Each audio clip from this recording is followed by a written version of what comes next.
I don't want to put too much pressure on newspaper marketers, but they may be the last best hope of newspapers. Why? Because I think they have the closest relationship with the public. And the future, the internet, is all about relationships. It's all about connections. It's not about putting out products from a factory once a day. That's over. It's not about one-size-fits-all products. That's over. It's really about trying to establish a new relationship with the public, which includes what people we used to call readers, who now write, and the advertisers, the marketers, and there's a new population of them in our communities.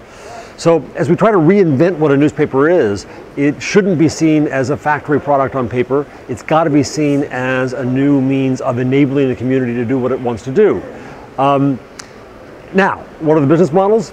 I don't know. I'm working on a project on new business models for news at the City University of New York, where I teach, and we'll try to flesh these out. But I'm not optimistic about the notions of charging for content online, because there's no end of content now. There's huge competition. There's too much you give up when you try to go behind a wall. So I think we have to find new models to serve lots of new local advertisers we couldn't serve before because we were inefficient, and new ways to enable the community to build their own stuff at less cost and less risk to us.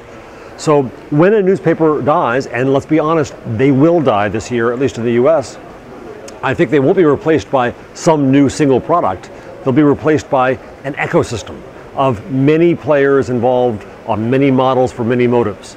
But there are opportunities there, opportunities to organize what would seem like to be a mess, opportunities to create the financial underpinning of that, opportunities to equip and train people and make it grow even bigger than news was before.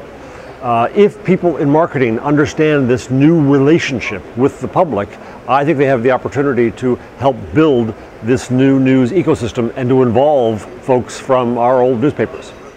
When I'm talking small, I'm talking real small. Okay. I think we're already seeing a lot of laid off journalists who are going and trying to start their own businesses and start their own blogs. Now, frankly, they don't have a lot of business experience. Yeah. And you know, in my day, we were told to stay away from business. It was dirty. Yeah.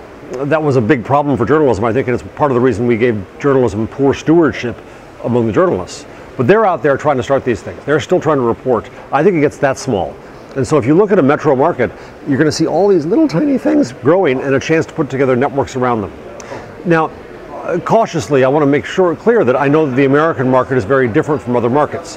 In Europe and other markets, you have robust national marketplaces of news that are still in better shape. They're still having problems. But the regionals in a lot of those countries, in the UK and Germany, which I know, are in trouble too. I think that what I'm describing may be peculiar right now to the American market, but as we say here, we should look upon America as the canary in the coal mine, the bird you put in the coal mine that warns you of danger. The dynamics that I try to describe today about the internet and news are going to be universal.